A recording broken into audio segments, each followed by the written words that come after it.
สนุกไหมไอรีนกัดใกล้อยู่นะอย่าเปียกนะคะ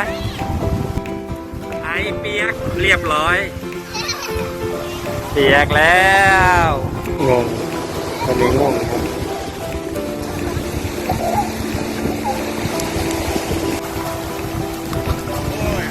เรียบร้อย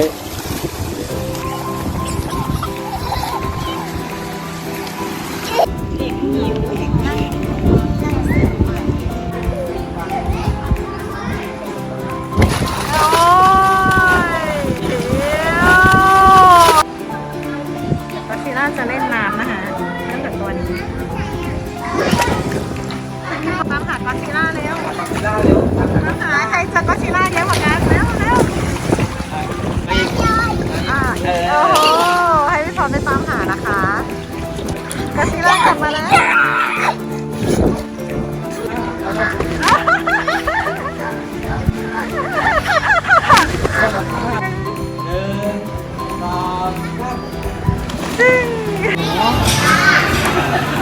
จริงไหมคะไอก็ฟินค่ะนี่เป็นกุ้งเทมปุระสิ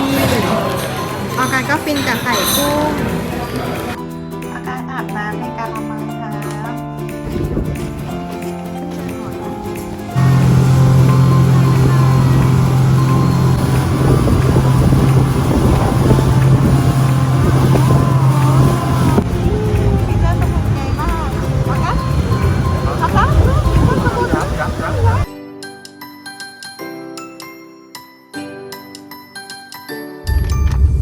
ไอรินเที่ยวไหนคะชอบไปเย่ค่ะไปเย่แต่ที่เย่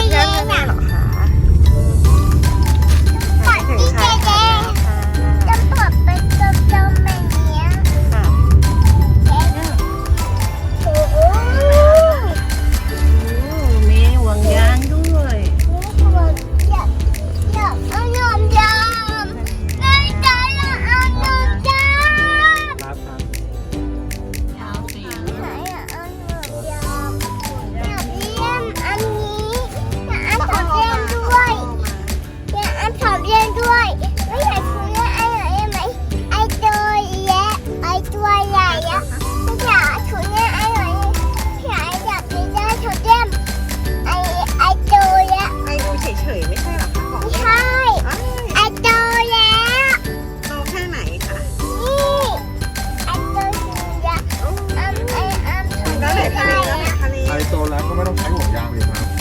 ใช่ไหมไอกระโดดลงน้ำได้เลยนะ ใช่ถ้าไอโตแล้วนะ โอ้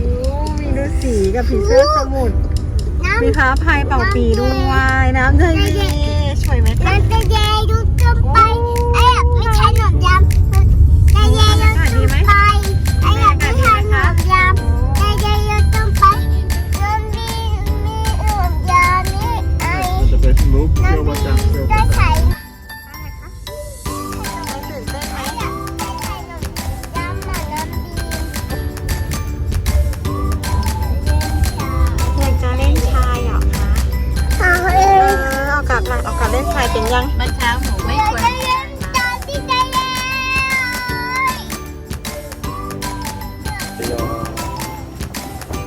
ไอรีน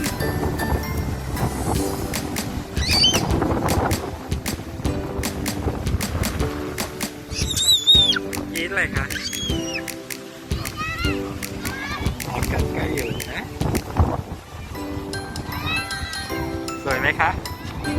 สนุกไหมไอรีนบอกป้าก่อนสนุกป่ะอย่าเปียกนะคะ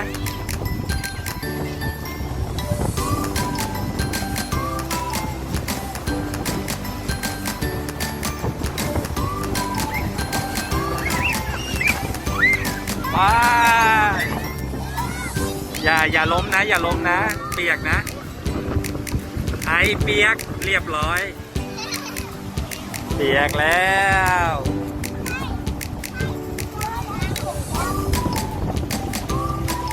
ไอไม่มีเสื้อเปลี่ยนนะ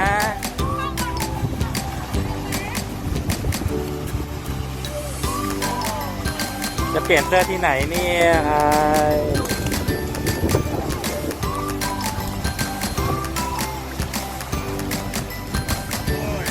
เรียบร้อย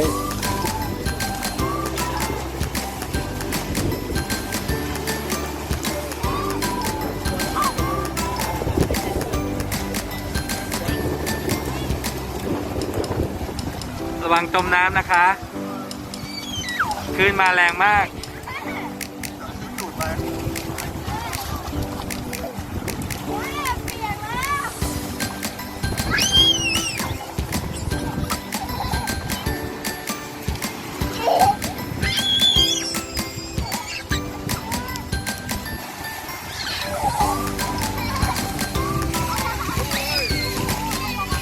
เปียกกันหมดแล้วเด็ก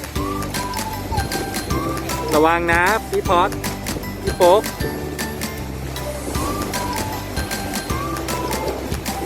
แล้วเด็กๆ ระวังนะพี่พอดพี่โป๊ก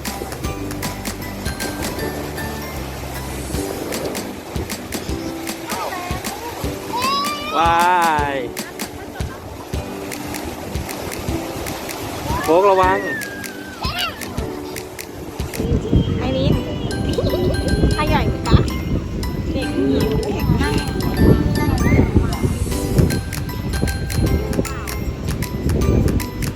โอเค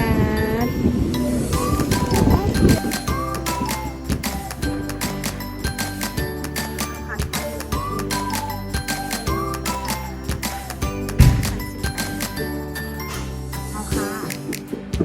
ไหนห้องเราอยู่ไหน ไอเปิดห้องให้หน่อยค่ะ ผัดเข้าไปเลย มันแรงไหม ใช่ ไอมีแรงเปิดได้ไหมคะ 24 25 26 27 28 เรากำลังจะไปสาย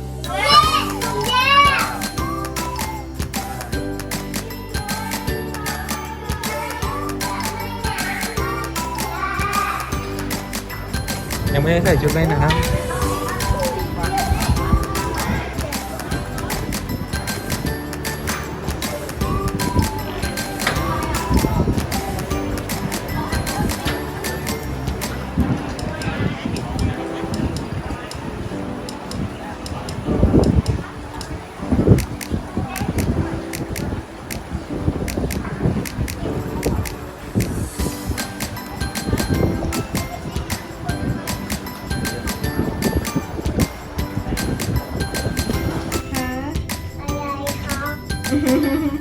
เด็กจะคนไหนจะไปว่ายน้ำยกไม่ขึ้น ได้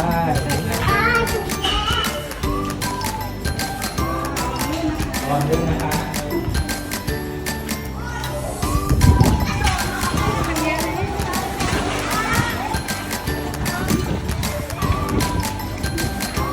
อยู่ไหน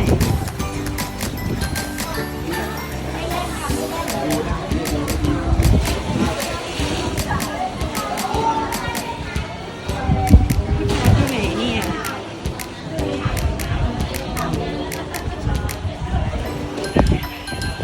ไอรินไม่หนาวเหรอคะ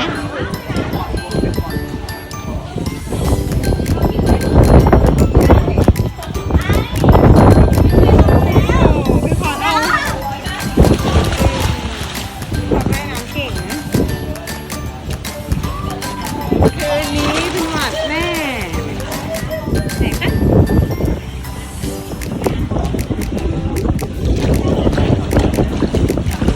พี่พอดไหวไหมน้ำไอ้กระโดดสูงเลย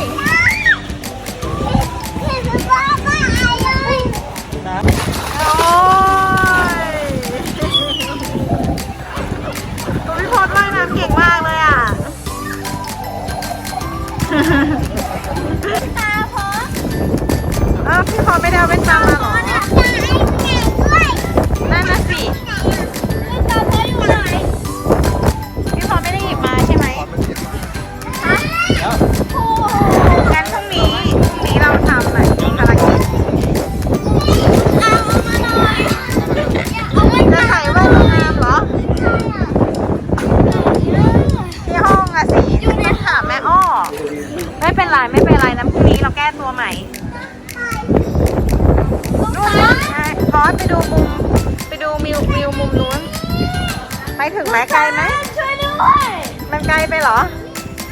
ถ้าเกิดจะให้ไกลอะพี่พอต้องขึ้นมาแล้วก็กระโดดไปให้ไกลที่สุดแล้วก็ว่ายไปหาลุงพันธุ์นี่ ลุงช้างรับพ้นหน่อย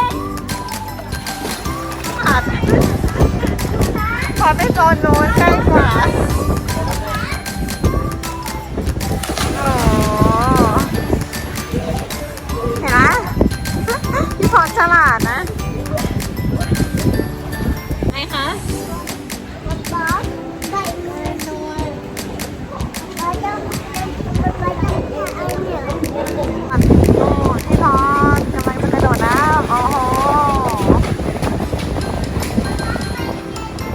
กำลังกระโดด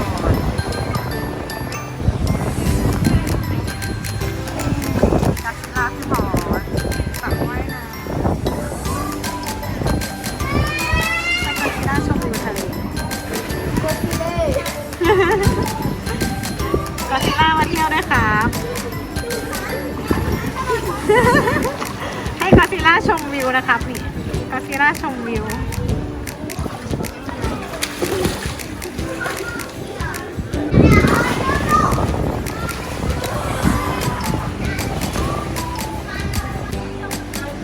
กอซิล่าจะเล่นน้ำนะคะเล่นกับตัวนี้พี่พอตามหากอซิล่าเร็วตามหากอซิล่าเร็วตามหาใครจะกอซิล่าเยอะกว่ากันเร็วเร็วไหนใครหาเจอมาไว้ดินี่ใครหาเจอไว้ภารกิจพี่พอชนะไปทำภารกิจเร็วว่าไงครับนี่ลุงเอามาให้ไอหวังไอยังดำน้ำไม่เป็นค่ะพี่พอทำภารกิจตามหากอซิล่านะเจอไหมครับเห็นไหมไอถึงไอมีไอก็ยังดำน้ำไม่เป็นค่ะ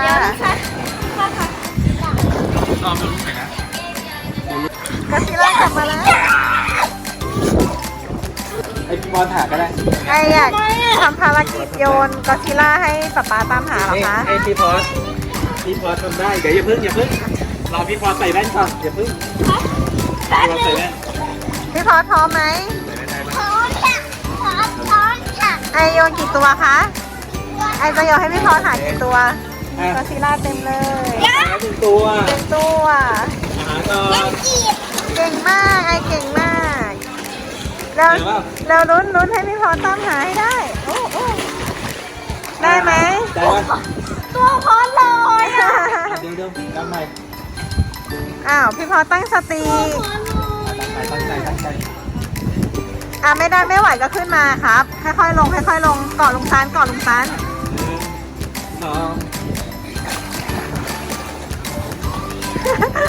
ช่วยดันพี่พอน่ารักเก่งมากพี่พอสุดยอดเลยเย้ เอาอีก ใส่ไว้ไอไปยังไงโยนเลย โยนไปยังไงเลยค่ะโอ้โหตุ้มตรงนี้เดี๋ยวพี่พอจะได้ไหมสุดยอด แบบรออยู่เลยแล้วก็จับปึ๊บเลย นี่โอ โอ้ เค โหไปตรงนู้นเลยแล้วเชียร์พี่พอสู้พี่พอสู้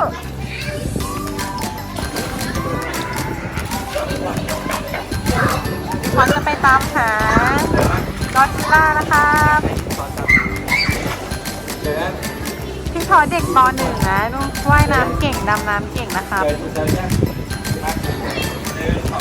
มาลุ้นกันพร้อมไหมครับพี่พอกำลังเล็งอยู่นะว่าอยู่จุดไหน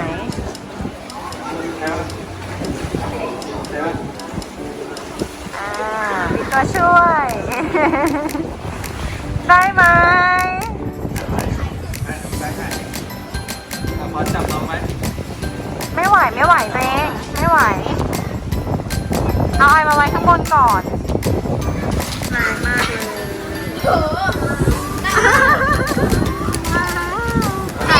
ไอหยิบมาคืนแม่ค่ะหยิบมาคืนแม่โอ้เก่งมากๆเลย โอเคครบแล้วมาอีก โอ้โหให้พี่พอไปตามหานะคะแล้วไอก็ว่ายข้าง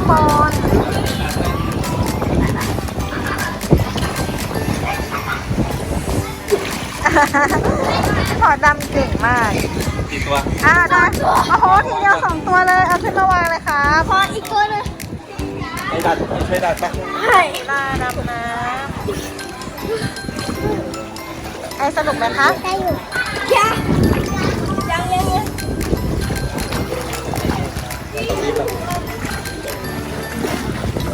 ขอทำภารกิจ ได้กี่ตัว โอ้โห เก่งมากเลย หาเล็กก่อนเล็กกันอยู่นะเจอยังเจอยังเจอยังเจอแล้วเนี่ยหาแล้วเนี่ย ทุกคนหาเจอช่วยกันพี่พอเก่งมากสุดยอด ตัวละ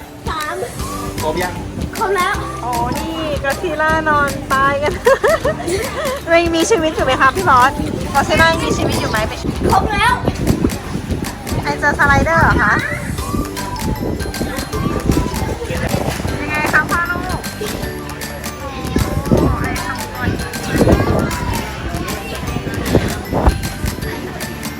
ไหนไอรีนว่ายไปแล้วหันมาหาแม่หน่อยค่ะไอหันมาหาแม่หน่อยอุ้ยเก่งจังเลยโอ้โหป๊าป๊าไม่ต้องขับแล้วเก่งมากเก่งมากคนเก่งโอ้โหว่าย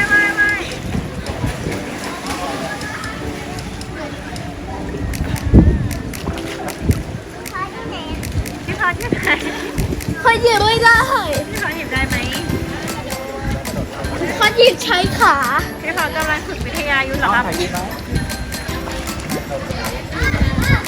โหหยิบไม่ได้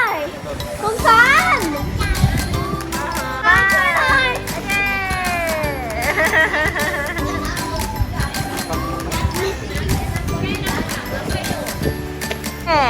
จับมือกันทำภารกิจจับมือกระโดด ไม่ได้นัดกันใช่ไหมไอรอที่พรด้วยค่ะ กระโดดพร้อมกันโอเคนะคะ จับมือจับมือ ฟังนะรับผมพอนะกระโดดพอพี่พอแล้วพอแล้วขอจับมือน้องหน่อย ไม่ต้องจับ จับทีเดียวทีเดียวน้อง แต่พอไม่อยากจับไม่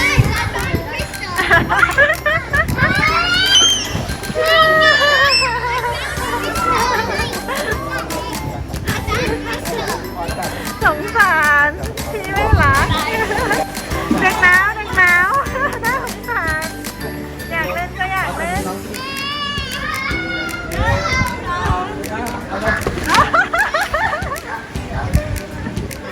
ไม่ได้นัดกันอีกแล้วพี่พอแกล้งไอเหรอคะ กดพร้อมกันพอเปิด ไอรีนพี่พอนับ1 2 3แล้วก็โดดพร้อมกันเลยนะ น้องข้ามกระโดดพร้อมกันเดี๋ยวน้องเข้าไปนะ 1 1 2 3 ซึ่ง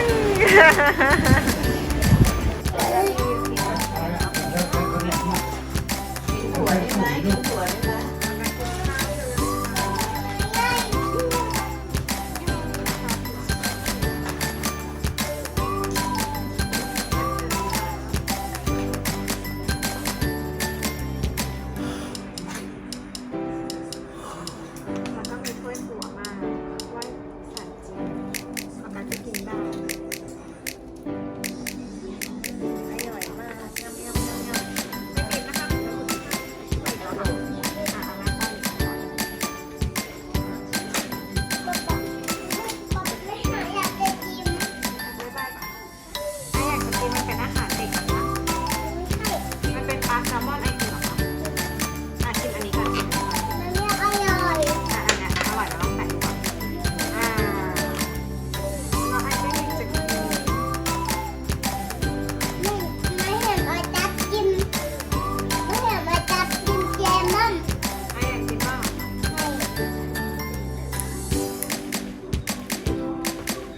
กดท้องกดท้องกดท้องจับ กับเด็กน้อยครับ ไอ้กูเจ็บยัง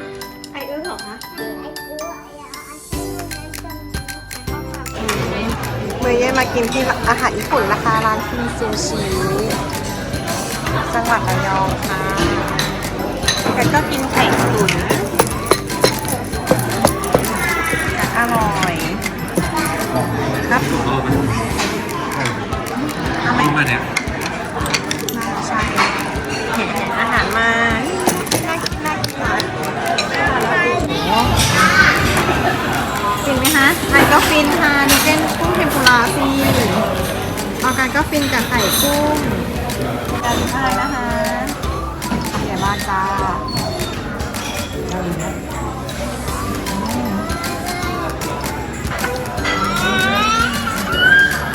เก่งมาก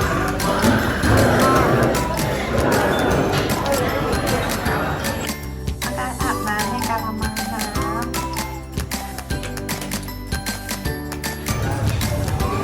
มีปากหม้อมมื้อเช้าที่ฮอลิเดย์เองนะคะคุณอาจจะกินน้ำส้มอยากกินเบเกอรี่แต่ว่าเรือที่ท่าเรือค่ะยาเกลี้ยงเลยหยกเลยค่ะ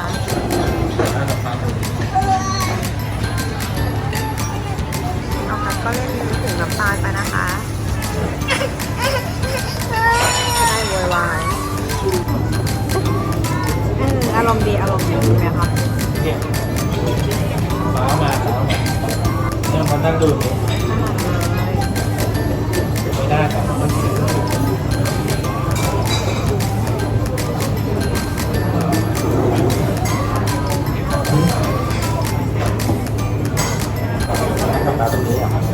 ระบายกินข้าวยังไม่ถูกนั่งดูนี่เดี๋ยวปาตั้งให้เดี๋ยวปาตั้งให้ใครจะดูอะไรเนี่ยจะดูอะไร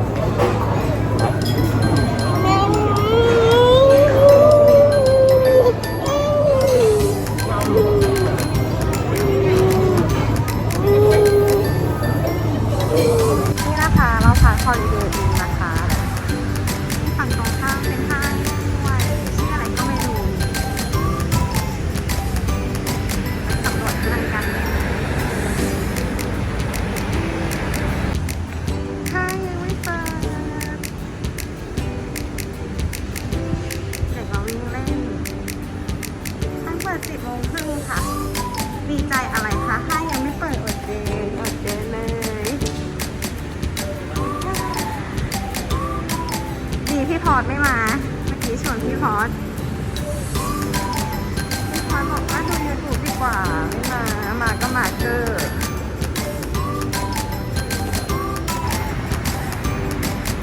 วันนี้เราอยู่ที่ห้างแหลมทองระยองนะครับ ตอนนี้รอห้างเปิดอยู่ 10 โมงครึ่ง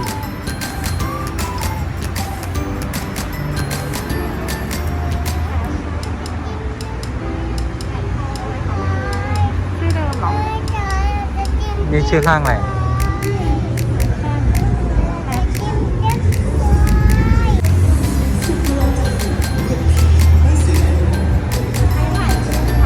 ฮะไปบ้านกัน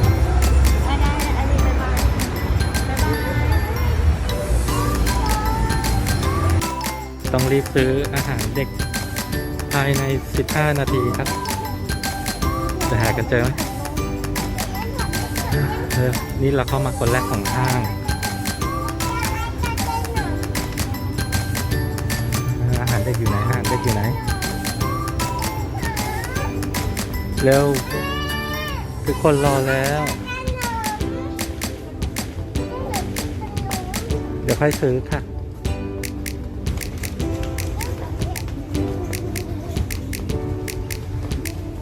ดูสิ15 นาทีจะทันไหม ว้าว นี่แหละที่เราต้องการ อาหารของออกัสข้างล่างใช่ไหม ได้ไหม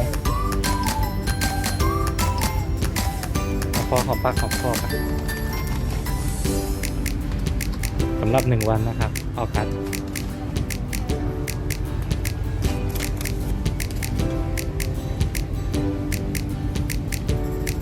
เดี๋ยวเราต้องรีบข้ามไปเกาะเสม็ดกัน ครบยัง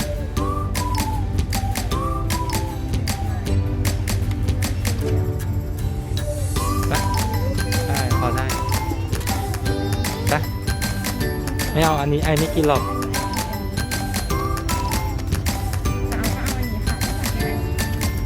อันนี้ไอ้ไม่ไปงั้นไปเลยไปเราทำภารกิจสำเร็จไหม15 นาทีนี่จะซื้ออะไรต่ออ้อมซื้ออะไรต่อคะ อันนี้ไม่ใช่ค่ะเสร็จแล้วค่ะ เสร็จแล้วปะคิดเงินบ๊ายบาย อยู่ท่าเรือแล้วเด็กกำลัง